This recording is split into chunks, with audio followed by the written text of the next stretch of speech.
Hello everyone, welcome to the Redmen TV. Liverpool have finished the Champions League. Top of the table, Chloe Bloxham. And that means that we have got one of either Paris Saint-Germain, Benfica, Monaco or Brest. So the teams in 15th, 16th, 17th and 18th. So, not bad in terms of how far we've got to travel. I mean, 3 of those teams are in France and one's in Portugal. How are you feeling about the teams themselves? Yeah.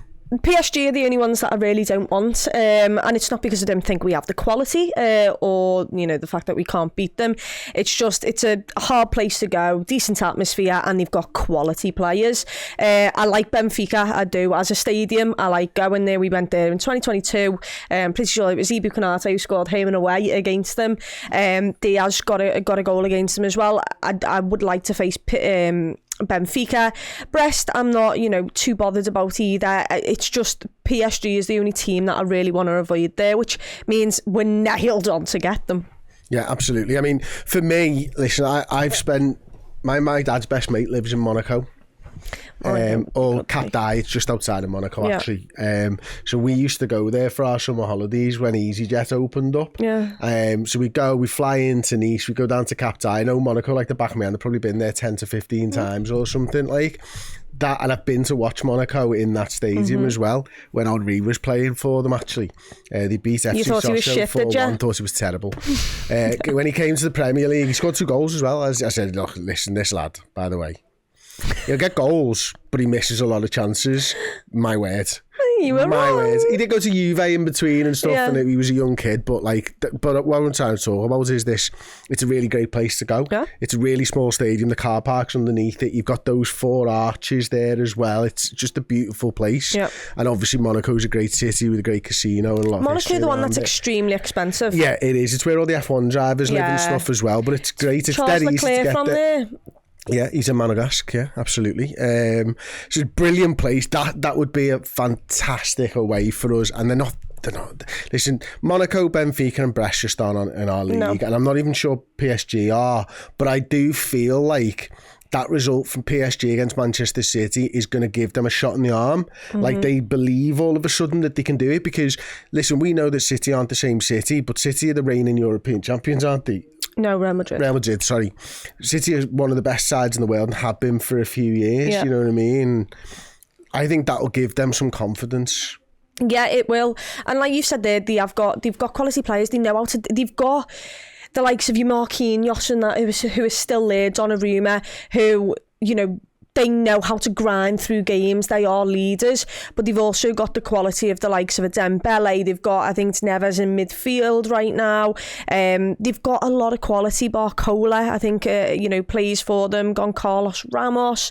So they've got enough firepower and they've got danger players to really hurt you and cause you a lot of danger. They've got Nuno Mendes on the left-hand side, left back, Hakimi on the right back. So there are a lot of names who and it's just, once again, PSG, we know about the ultras, we know about the atmosphere they can create, and what I will say is, actually, I've spoken to a lot of people about the chances of getting the likes of PSG. And what stays in everyone's mind, which is dead sad, is Stade de France. Like, I'm sorry, but I've literally, it just came back to me. I had this convo a week ago when everyone was like, so the round of 16, like, are you going to go? And everyone was going, well, if it's a French team, absolutely not. And it's like, that the Stade de France, what happened in that final has had such an impact on people going the game that people were like, there'll be loads of Spurs if we get a French team, specifically if we get PSG. And even though it's a different stadium and we've been there before and it might have been all right then, like, it's just the fear of going back to France and reliving those memories for some people. So that is something that I've not actually thought about until this moment, which, 3 of the teams being from there. Monaco and Brest less so, I think, but because PSG, because of how big of an atmosphere it can be and how big of a game it would be, maybe, that might stick out for some people. Yeah, I mean, I remember going to the Paris Saint-Germain game with Firmino. Yeah. Firmino did that and stuff, and like, that was sound, but it is different after, the Paris final and all that type of stuff. And so, yeah, it is it's still that City, isn't it? Yeah, like, I just don't. I don't like France. I'm so sorry to say. Yeah. The policing for that game was done. It was the French police. Yeah, it was. And it will be the same French police, whether it's at Paris's ground or of course where the final was and stuff. So yeah, but I think ultimately it puts us in a really great position, regardless of who we get, of continuing this Champions League journey with Slots Reds. Yeah, it does. I mean, some decent away days. Hopefully you won't have to worry too much about the 3 of the 4 teams. Obviously we've mentioned PSG being the big one there, but it gives us a relatively nice run. Liverpool still can't underestimate when it comes to it, but you know, the other important thing to say is that these have all got to play another game, by the way, before they face us anyway. So you know, injuries can happen. Like you said, 2 games there, injuries can happen. You know, it can take them out of you. They'll just be more tired, and also it's one of them of riding a wave of, like, if Brest or Monaco or less so Benfica, but if one of those 2 get through to the next round, like, that's a massive bit of adrenaline that you could just you then come up against Liverpool and it's like, like, we've had to do 90 minutes twice for the past 2 weeks and now we're coming up against Liverpool. So the fact that they've got to go into a round and play each other really helps us as well. I think the other thing to mention, obviously just moving away from Liverpool and our campaign and stuff, but is that Real Madrid or Bayern Munich in 11th and 12th will play City. Either City or Celtic in 21st and 22nd. So Celtic I'm not asked about. You can remove them from the equation all over. Manchester City will play either Real Madrid or Bayern Munich in the next round. Wow. Yeah, massive tasty tie. And we were all sat there when Club Brugge went, 1-0 up, and we were all celebrating like, oh, this is boss. But you know what? This might also be boss as well, because say I don't know who would have went into that the 22nd spot had City lost or drew, but you'd imagine it would be a team where Bayern or Real Madrid would have been able to push past. Like, we're not even giving Celtic a chance here. So the fact, and that in the long run might have not helped us, because that's just a team automatically going through that you've got to worry about further along the line.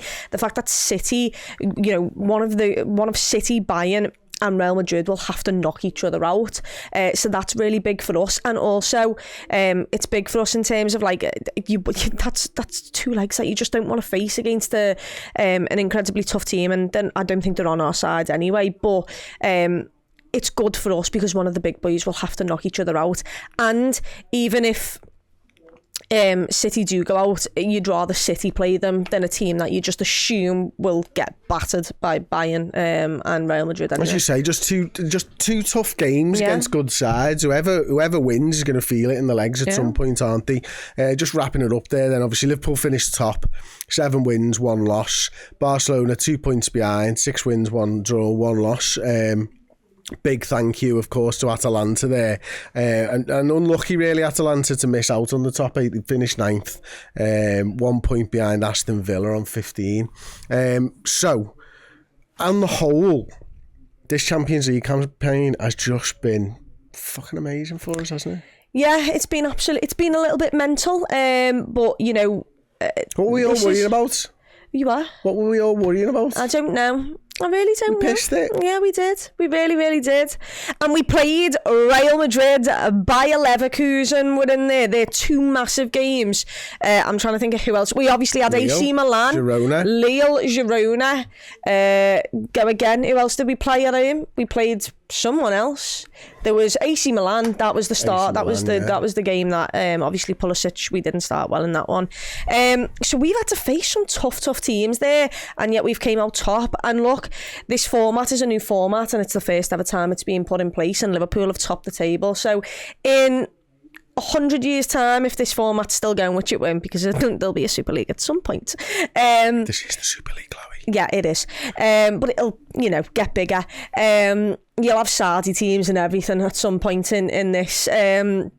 But in terms of history, when you go back to this, and the first time that format was ever implemented, who topped the first league table? it was Liverpool. Of course it was. So yeah, and I just think, just generally speaking, obviously we're going to talk about the game and stuff in a second, but like, I just think it couldn't really have gone much better for us, apart from the last game, because you know, we get the confidence of beating big sides like Real Madrid and Leverkusen, like you say, and you know, maybe you can question the form of like a Real Madrid at the time and stuff, but you know, Liverpool under a new manager, learning the ropes, out of the Champions League for a season as well, of course, last season, you know, not doing what we wanted to do in the Europa League.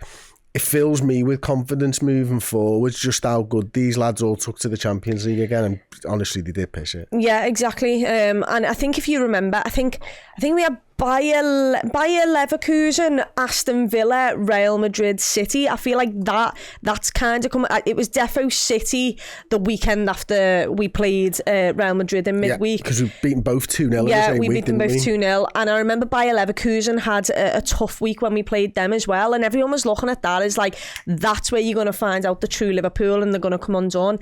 And instead what we did was we went, we're just so much better than all of you. We can do this. We've got it in the legs. And look, people can look at the last game and be like, oh, everything was brilliant aside from that, but I still look at that as being brilliant because we've got to rest our entire starting 11 aside from one of our fullbacks here. Like, we just told our entire squad, our first team 11, to stay at home for a midweek. And yet we came out and lost 3-2, but we got minutes in the legs of the likes of Harvey Elliott, Chiesa, Joel Quansah, who we'll get onto him in a bit, but you know, still important. Connor Bradley. These are players who we might need to call upon at some point. They need to get the minutes in their legs. And experience in the Champions League. Exactly, and experience.